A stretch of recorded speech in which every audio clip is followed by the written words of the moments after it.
All right. Well, we will get started. Thank you all so much for joining us today.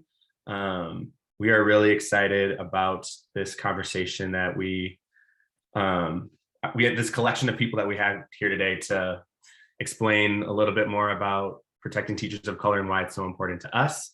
My name is Kenneth Abon, and I'm the Executive Director of the Advancing Equity Coalition.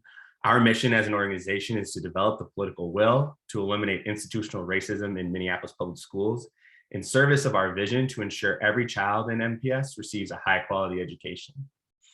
Today, we are joined by MPS teachers, parents, community organizations to call upon the leadership of the Minneapolis Federation of Teachers to prioritize reaching an agreement with Minneapolis public schools to protect teachers of color and Indigenous teachers from excessing and layoffs before the end of the month. Due to the district's continued declining enrollment, MPS has shared that they may need to cut 134 positions this year. Because of last in, first out provisions in the contract and the close relationship that currently exists between race and seniority amongst licensed educators in MPS, teachers of color and Indigenous teachers are extremely vulnerable to staff reductions at the site and district level. We know both sides are clear about the risks this poses to their joint commitment to retain more teachers of color because both sides have offered proposals that aim to protect teachers of color outside of seniority order, including MFT offering the first proposal last March in this round of negotiations. Our concern is that currently school leaders and site councils are making decisions about the number of positions they need to cut to reconcile their budget for next school year. And licensed educators of color are already aware that they may be getting cut unless protections for them are in place before schools must submit their budgets to central office, which would end the process of budget tie-out. We agree with MFT that wages, working conditions, and MPS culture must improve to prevent teachers of color from leaving MPS. We also believe that we cannot systematically and disproportionately push out licensed educators of color who are choosing to stay in the district. The issue is that to ensure teachers of color and Indigenous teachers are not informed that they are accessed, an agreement needs to be made this week before the end of budget tie-out and before a strike begins. This is not a controversial ask. Both MPS and MFT have said this is a priority and shared proposals to address the impact that seniority-based accessing and layoffs have on teachers of color and Indigenous teachers. We're just asking that in their remaining mediation sessions this week and before the strike begins, that MFT prioritizes coming to an agreement with MPS to protect teachers of color and Indigenous teachers from accessing and layoffs, so all of these teachers can benefit from anything that is gained through the rest of these negotiations. The teachers of color and Indigenous teachers in MPS bring so much value to all students across the district. And to talk more about that, I will pass it off to MPS parent Laura Ray.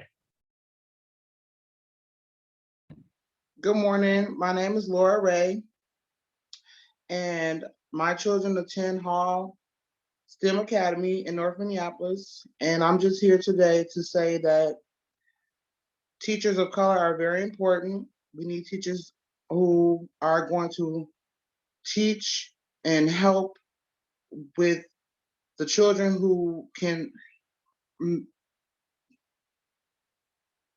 sorry, I'm nervous, that who can resemble them and show them that there's more to the world.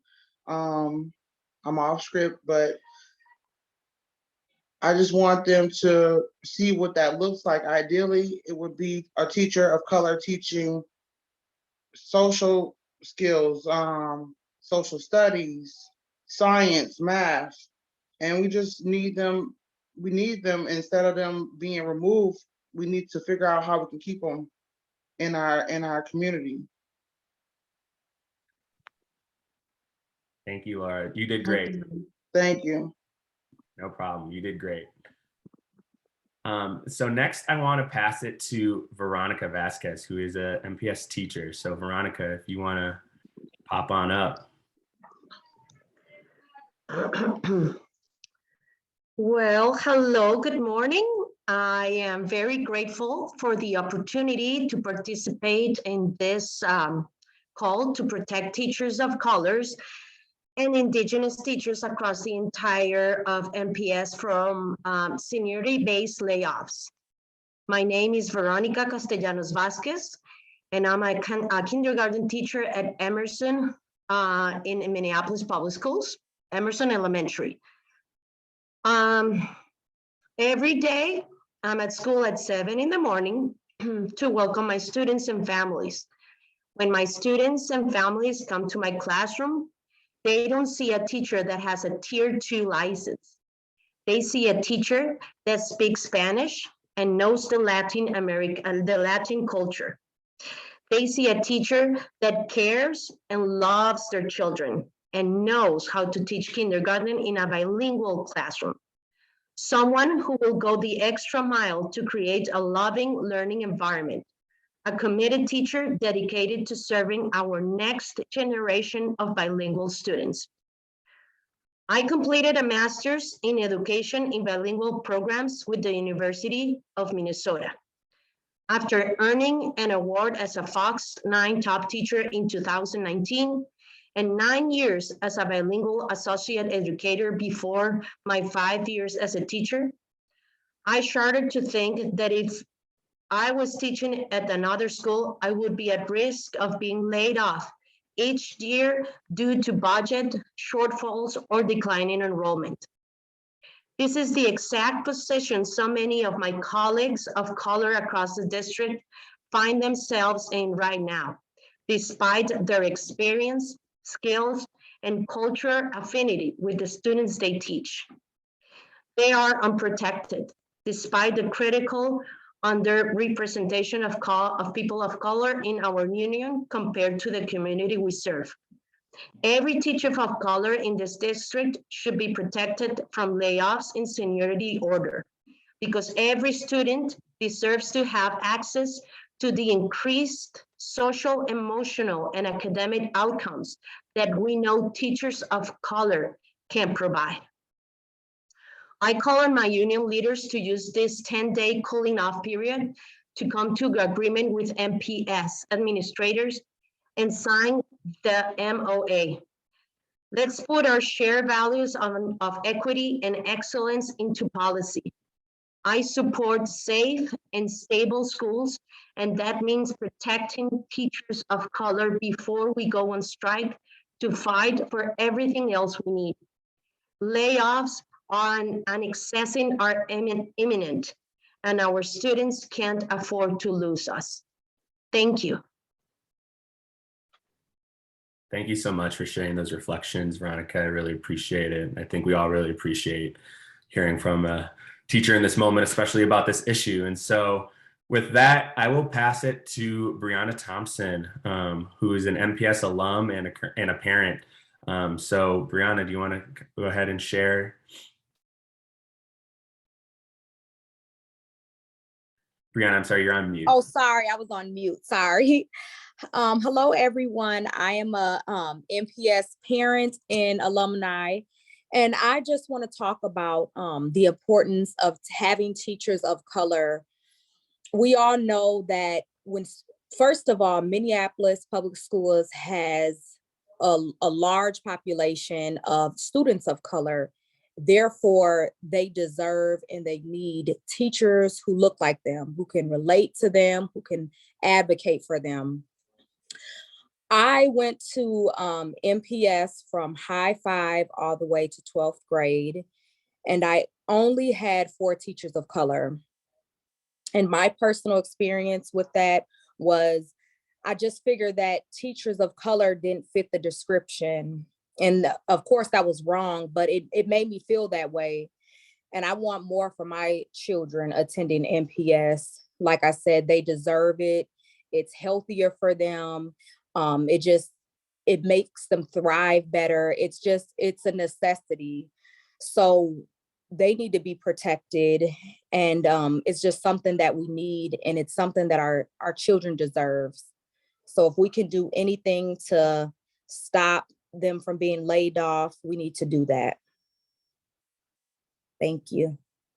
Thank you, Brianna. That was great. Appreciate your perspective as an alum as well. Yeah. With that, I will pass it to Cheryl Persigal, who is a member of the Racial Justice Network. Cheryl, do you want to go ahead and share your thoughts? Yes, thank you, Kenneth.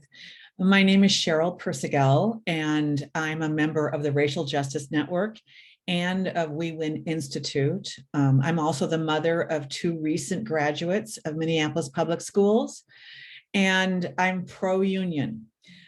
So I'm here to call on the Minneapolis Federation of Teachers and the union president, Greta Callahan, to reach an agreement with Minneapolis Public Schools to protect our teachers of color from staffing reductions before the teacher strike begins. We need action now. This is so important. Especially in a district that has over 66% students of color and only 20% teachers of color. We cannot afford to lose any of our precious assets, teachers of color who are in the classroom working every day and changing the lives of our students for the better. And we know that because of last in, first out, they are in jeopardy. Many of these teachers have been hired within the last few years, which means they're in jeopardy. And we can't allow that to happen. We can't afford to lose one teacher of color, let alone dozens, which is literally what's on the line right now. Not only would this decimate the number of teachers of color we have in our district, it would send a clear message to any teacher of color who's aspiring to be in our district that they're not welcomed and they're not supported. And we just can't afford that. We know how much, what positive impact teachers of color make on the lives of our students. If you don't know, please Google it, because there's tons of information out there around higher attendance, higher achievement, better outcomes, higher graduation rates, lower dropout rates. We know it makes a huge difference, and we need our union to act on their behalf right now. The union says that they champion fairness and high quality public education for our students, and yet they're not taking action to protect the very thing that helps to ensure that exponentially helps to ensure that for our students. This is not a problem without a solution. We know that. The memorandum of agreement that protects our teachers of color from layoffs has been on the table for 12 months. And we know from public record that MFT President Greta Callahan and her negotiating team have been stalling on this issue, refusing to take direct action to protect teachers of color. And we need them to take action now. We can't wait for this to play out any other way.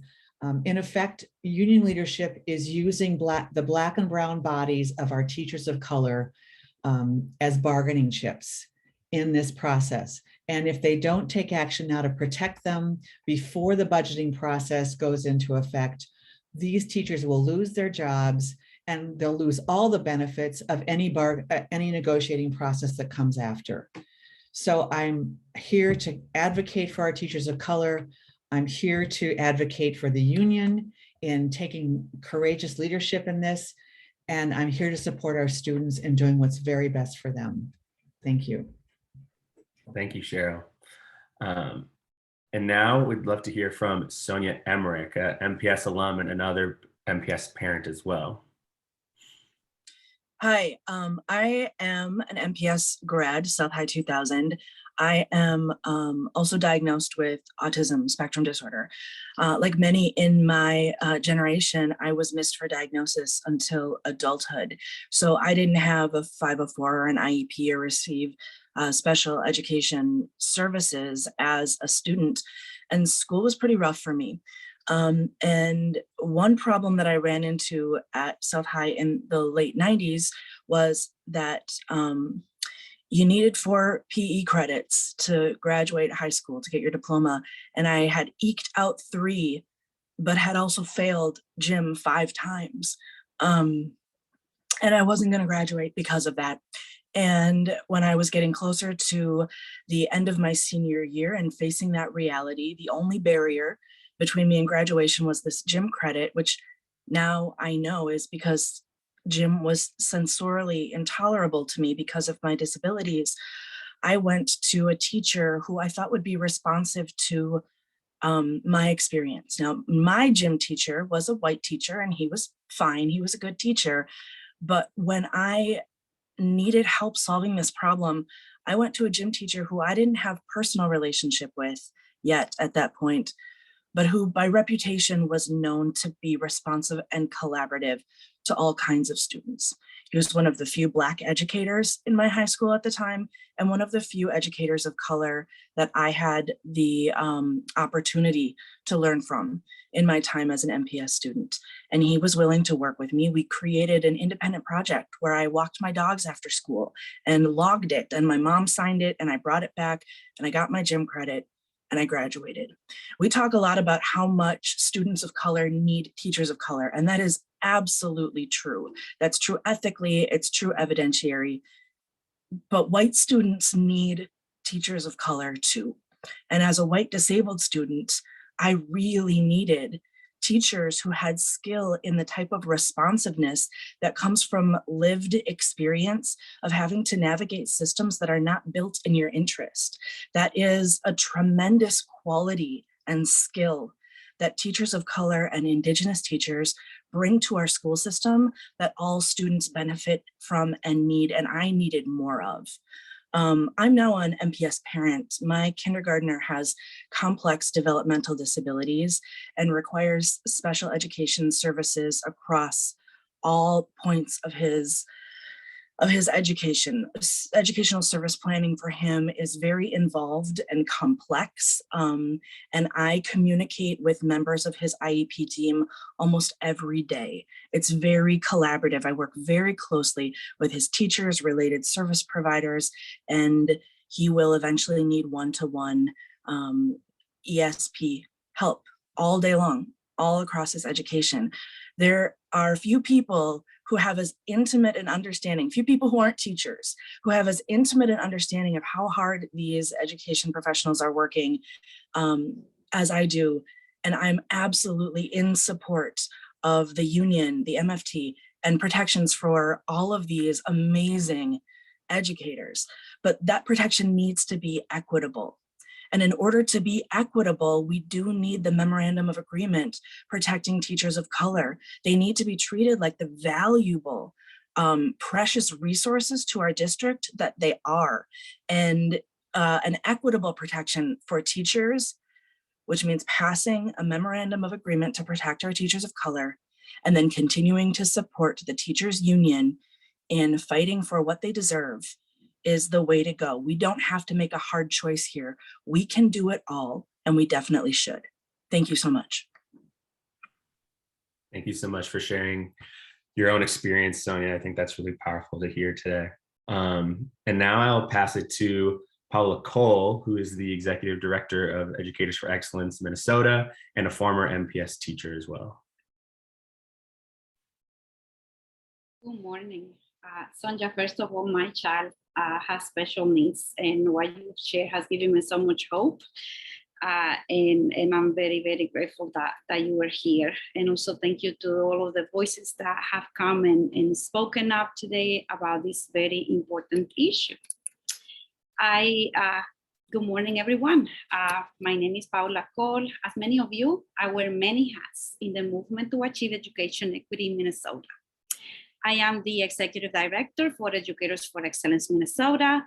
I'm also Vice Chair for the Richfield Board of Education. I'm Latina, I'm a parent, I'm a daughter.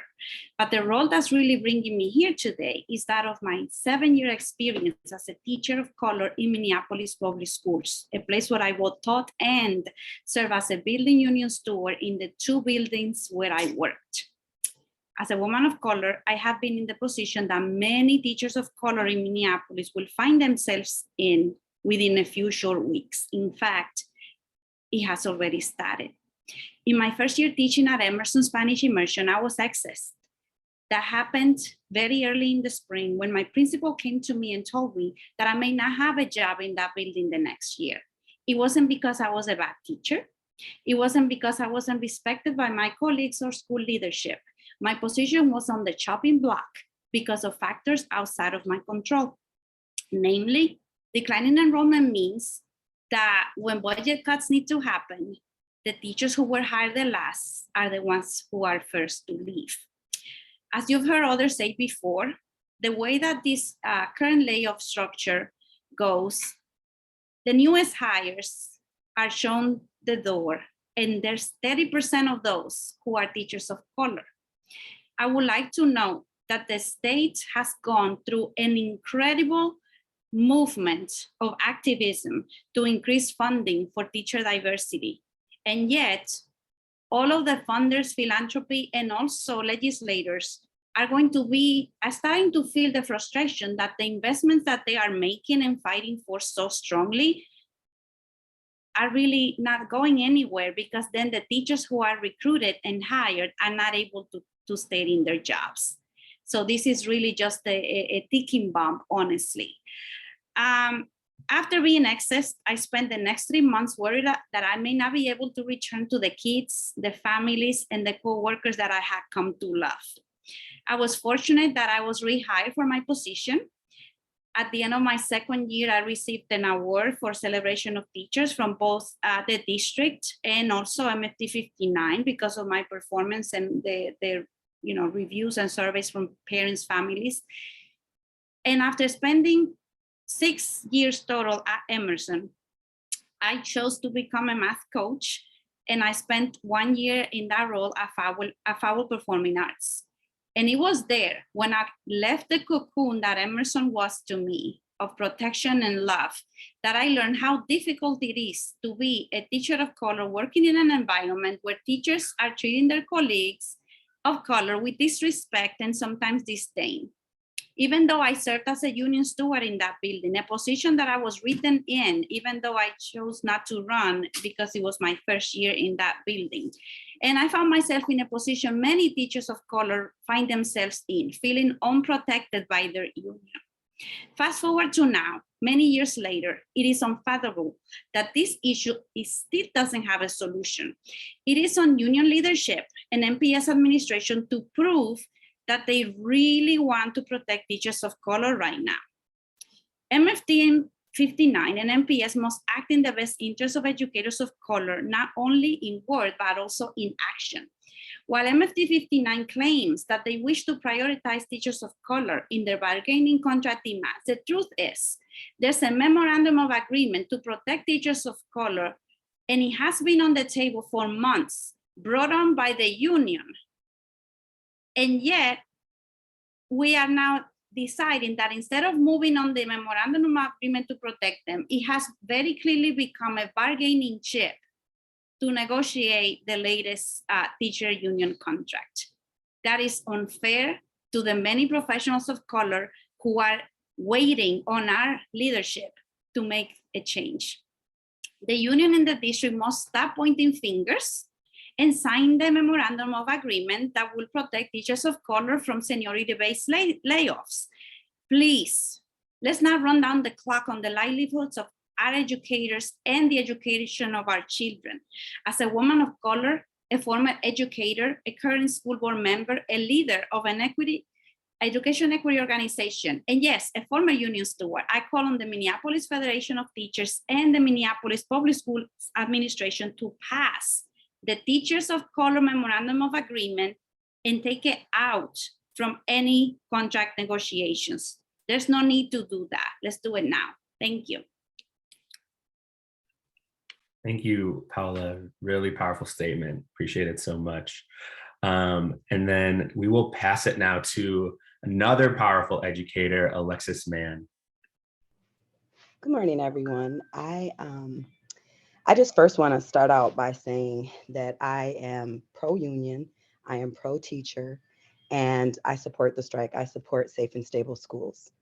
My name is Alexis Mann, and I'm a current educator at Harrison Education Center in Minneapolis Public Schools, and I'm a proud member of MFT. As a level 4 special education teacher, I know firsthand the positive impact teachers of color and Indigenous teachers have on student outcomes, especially our students of color. And as a Black woman, I also know firsthand the extreme trauma and emotional labor we teachers of color bring and endure in Minneapolis Public Schools as we work with our students. who also have the same trauma that they're experiencing in their lives. So we have the unique ability to be able to relate to some of that and speak in the same language with our students, which is very helpful as far as student engagement. Now, in order to address the legitimacy of systemic racism in Minneapolis public schools, the experiences of teachers of color shouldn't be just captured in an equity and impact assessment. They should be explicitly represented and acted upon through targeted, equitable policy and system changes within our district. I have been teaching since 2007. And as in my first experience working full-time as a teacher, I was accessed.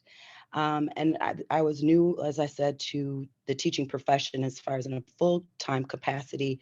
And I couldn't understand why that was even an option considering the impact that I had on the students I was working with that year. This was my first group of students that I worked with, and I'm a special education teacher. And unfortunately, and this is high school, in high school, some of our African-American students couldn't read the word queen. If they saw the word queen, they would not know what that said. They couldn't read the word Grammy. My students were reading an average about 59 words per minute at the start of the school year. However, after working with me, all of my students were able to read at or above grade level at the end of that year. And they made exponential gains in reading fluency, reading comprehension, and even in math. And I was still excess. So the value that a teacher brings in the success rate doesn't make a difference in who they keep and who they put out. I also have watched plenty of colleagues have to pack up their desks because of layoffs and excessing, and it's really hard. I've seen the power of consistent, culturally affirming teachers who look like the kids they are teaching and the positive impact it has on those kids' outcomes. There is plenty of research out there to support that. Again, I'm a proud member of our union and a proud supporter of our public school district, and I don't want that to be misconstrued. I voted to strike for many reasons, including increased pay, better working conditions, safe and stable schools, for my colleagues and my our education support professionals. I support all of that. And I hope that we achieve these gains as a bargaining unit. However, if a disproportionate number of teachers of color are laid off this year, I wonder what message is being sent to us as Black and Brown teachers about who this fight is actually intended to benefit. If Minneapolis Public Schools and Minneapolis Federation of Teachers, the leaders there actually want to address the legitimacy of systemic racism and create more promising outcomes for students of color, which is a serious crisis in the state of Minnesota, as we have for years led the nation in achievement disparities, mostly based on race. They will prioritize executing a fair and just memorandum of agreement protecting teachers of color before the end of February. And I also want to add that I was at the last bargaining session, and I remember Minneapolis Public Schools making a statement at the beginning saying that they hope that they would have an opportunity at that session to address the MOA. And we did not get a chance to do that. And so, yes, it's been on the table for 12 months, but I do not see that it has been a priority or treated as a priority in our bargaining session. So that is why I'm here today. Not because I'm anti-union, not because I want to be a union buster, which is a lie, which our own president has said about me.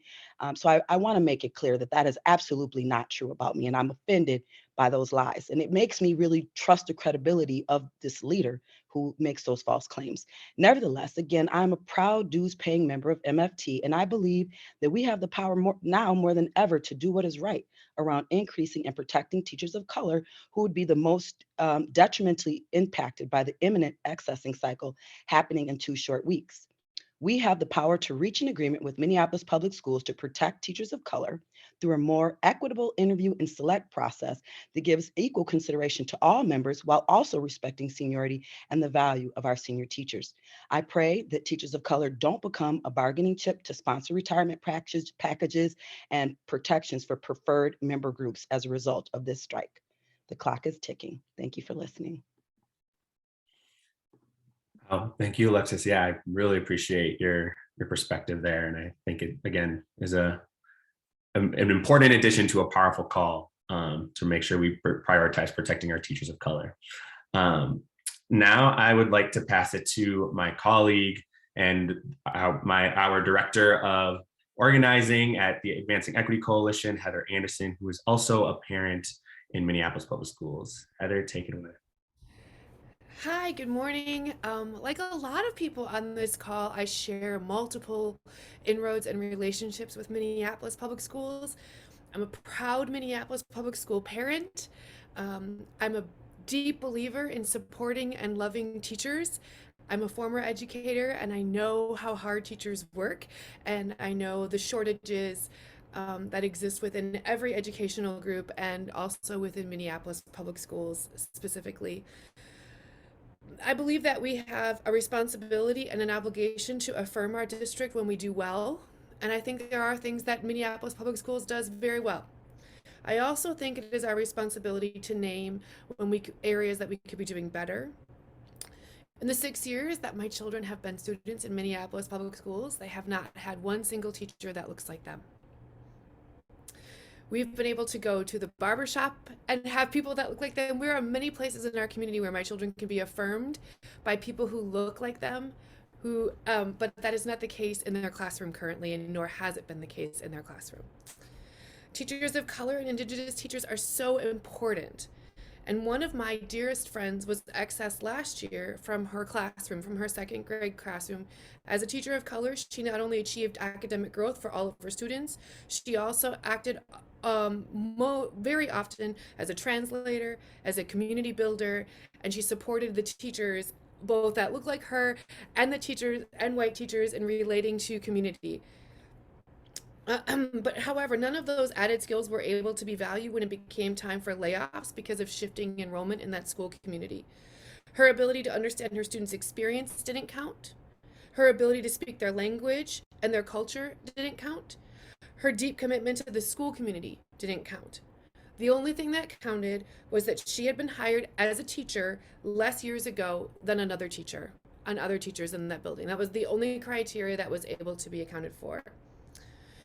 I think it is very sad and devastating to the school community that she's no longer a classroom teacher. She was able to be fitted into another role through creativity of a principal dedicated to keeping her. But principals should not have to work through all kinds of loopholes in order to keep teachers of color in their school communities. I believe we need our district and our union to come together and sign a memorandum of agreement to protect teachers like my friend from being excess or laid off outside of seniority order.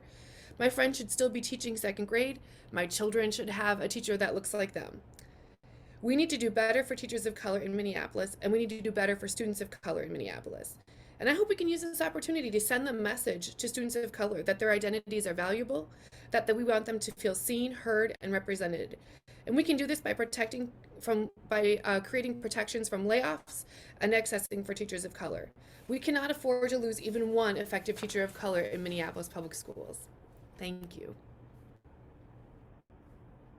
Thank you, Heather, for that statement. I think, again, really powerful example of what we see and what we know is happening in Minneapolis Public Schools right now. And so with that, I want to open up the floor to any media members who want to ask questions. Feel free to use the chat. I can't give you audio capability to ask a question, but feel free to use the chat for any follow-up questions. And as you're doing that, I just really quickly want to reaffirm that we know how important our teachers of color are. We, as a city, as a district, as a union, we know that everyone knows how important teachers of color are to our system.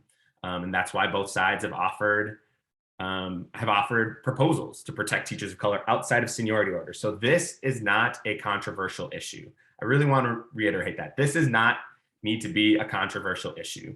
Both sides have stated this is a problem. Now we're just asking the Minneapolis Public Schools and the Minneapolis Federation of Teachers to prioritize getting a memorandum of agreement done before the end of this month so that we don't have to lose any teachers of color. We don't have to worry about teachers of color being accessed and removed from their building and put in a pool of teachers that could potentially be laid off at the end of this year. We know how important the issues that the Minneapolis Federation of Teachers is fighting for right now, and we want all of our teachers of color and Indigenous teachers to benefit from those issues and from those things that they're negotiating for right now. This is a matter of being an anti-racist system and an anti-racist union and an anti-racist district, right?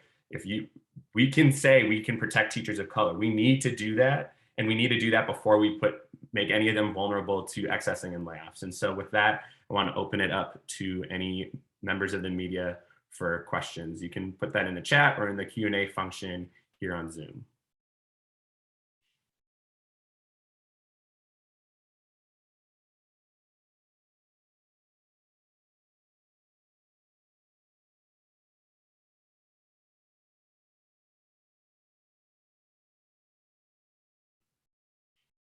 I'll leave a little time for people to type questions if that's what's happening right now.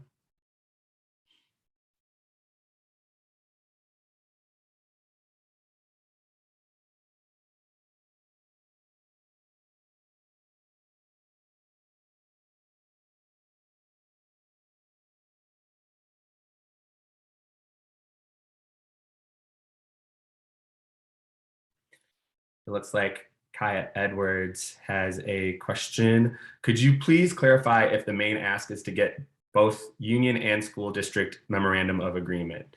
So yes, the main ask here is to have the Minneapolis Public Schools and the Minneapolis Federation of Teachers to come to an agreement to protect teachers of color before the end of the month and before a strike begins. And is this something separate from the contract being negotiated? This can be done separately from the contract. They can settle this agreement and sign on it without coming to a full agreement on the rest of their contract. The district and the union have both provided proposals to do just that. And so we're waiting on both sides to find an agreement and to ensure that we protect teachers of color from accessing, which is happening currently, and then ending up in a layoff pool at the end of this year. So that is what we're asking for, and we're calling on the Minneapolis Federation of Teachers to especially do that before a strike begins. And has it been available to sign for 12 months? So the Minneapolis Federation of Teachers first put forward a proposal to protect teachers of color outside of seniority order last March. Now the district and the union have gone back and forth around details around that proposal to ensure that it abides by federal law, and they have to figure out an agreement to the scope in which they want to protect teachers of color. And so those are the things that still have to be discussed and agreed upon before signing. And so that is what we believe has been holding this current agreement up, as well as, and as Alexis spoke to, really a commitment to getting this done again before we lose any teachers of color right now to accessing. And so we believe that right now, we need to make this a priority ahead of all the other discussions that need to take place, because teachers of color, licensed educators of color are being informed or are aware that they could be on the chopping block as soon as right now. So that is what we're waiting for, and that is why we're asking the Minneapolis Federation of Teachers to prioritize this ahead of all their asks at the negotiating table.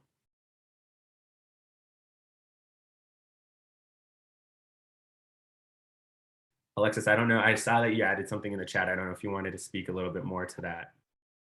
Well, yeah, I just wanted to just say that the MOA that was presented last March was pretty much the same MOA that was brought during the last contract negotiation session, which Michelle Weiss was leading. And that MOA at that time was Minneapolis Public Schools' response, if I remember correctly, was that it wasn't lawful, that they couldn't have certain language in the MOA due to civil rights laws and protections. So this time when they introduced it, it seemed like kind of it took Greta by surprise. She didn't expect them to agree. Initially, from what I remember, they said, okay, we'll agree to it, but we just have to change some of the language. And then there was just like, oh, wait, well, actually, some fumbling going on. And then we haven't really gotten a chance to negotiate that language since that session. And I believe that was in January. So you all can go back and look at that and see what took place at that session. I want to echo what Alexis said. I have some experience working in governments outside of Minnesota.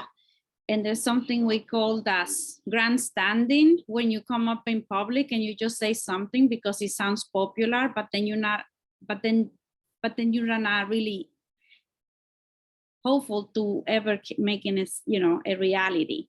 And I share that idea, that is what happened. But the cat is out of the bag, is now on the table. I know from organizations in philanthropy and also from legislators, because we bring teachers to speak to them on a daily basis, that there is a concern. Why are we even funding recruitment of teachers of color if our districts are doing nothing to protect their jobs once they get there? So that's why it is so important that we forget about, I do believe, as a strong believer in bargaining and labor rights, like the strike and everything that needs to move forward.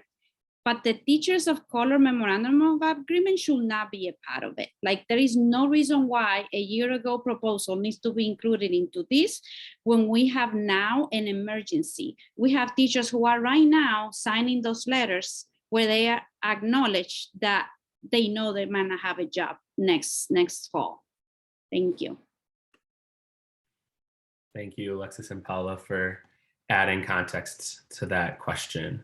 I know we received another question that was slightly answered, but just wanted to give a chance to directly respond to it from Mark Klecker. Is this an issue that has come up, proved to be a sticking point in negotiations in previous years? And so I know Alexis just spoke to this, that the Minneapolis Federation of Teachers actually did bring this conversation up in the previous negotiating rounds. And again, Minneapolis Public Schools' response to that concern was that this proposal would not stand up to any legal challenges because they cannot make hiring, firing, and layoff decisions based on race. And so that was, again, the proposal that was brought forward in March of this year. And the same response was made, except this time Minneapolis Public Schools provided a counter proposal, and that is what has kept the conversation going and has been a part of ongoing negotiations this time around. So if folks have additional questions, please feel free to add them in the chat. We are here for them. But I also, as we wait for folks to add any additional questions, I did want to just note that we know that this is also possible to do because other school districts have done it. We know that Robbinsdale and St. Louis Park have both come to agreements to try to protect teachers of color by using instead of saying teachers of color, educators of color, they've used the language of underrepresented, which is also a part of one of the proposals that the Minneapolis Federation of Teachers have offered. And so if we can use that proxy of underrepresented and then figure out a way to make sure that we target that towards teachers of color and make sure that those protections extend to every teacher of color in Minneapolis Public Schools and not just our probationary teachers, not just teachers that are in certain schools in the district, that is a solution forward that really would satisfy, I think, the commitment that Minneapolis Public Schools and the Minneapolis Federation of Teachers have made to the community and made to the city around increasing the diversity of our teaching force. Alexis, yes, feel free to add something to that. So one other thing that I would just say from the last negotiating session that I observed was that the interview and select process is where the hangup is. So currently there's the process a lot, and this is contractual. The contract says that there's like 8 candidates for any position, roughly. 4 of those candidates are senior teachers. 2 of the candidates are internal candidates, regardless of seniority. And then the last 2 spots would be open for bringing in new candidates. So in order for any new candidate to be considered for employment, you would have to wait for those other 6 people to be interviewed first. And it's top heavy with seniority. And so when I brought up that issue in the past as to why isn't that number more equally distributed, instead of having 4 senior teachers at the top and then 2 internal and 2 external, I was attacked. So I think that this teacher seniority versus increasing teachers of color has been a sticking point, and it seems to be that increasing teachers of color is always going to be considered last, and especially because of the last in, first out statute that is gone. So right now, the only way to provide for that is through the contract, and so it is there's pushback around bringing in more folks from the outside before these other candidates get considered for the job. And the problem is that by the time all 6 of these people are interviewed, it's the end of June, first part of July before this person would even be offered an interview. And by that time, they may have taken a job in another district. So that has been one of the issues with increasing teachers of color in Minneapolis public schools. Yes, thank you, Alexis, for that. And again, we know that there's a very, very tight relationship between seniority and race in Minneapolis public schools when it comes to our our licensed educators. And so this is why this issue is so important, because it does systematically and disproportionately impact our teachers of color and puts them through a revolving door of inviting teachers in, saying, we really want to protect and retain our teachers of color. We want to increase our teaching diversity. And then we have policies on top of a culture and on top of working conditions and on top of wages that don't support retaining those educators of color. On top of that, we also have policies that push our teachers of color right back out because we have declining enrollment, which means we need to excess teachers and which means we need to cut staffing positions across the district. And so it doesn't look like we have any other questions. So thank you all so much. Thank you to the media members who joined us today. But also thank you so much to all of the parents, teachers, and advocates who were willing to share their story with us and share their experience and why protecting teachers of color needs to be a priority this week before teachers of color start finding out that they're being cut from their positions. So thank you all so much, and I hope you have a great rest of your day.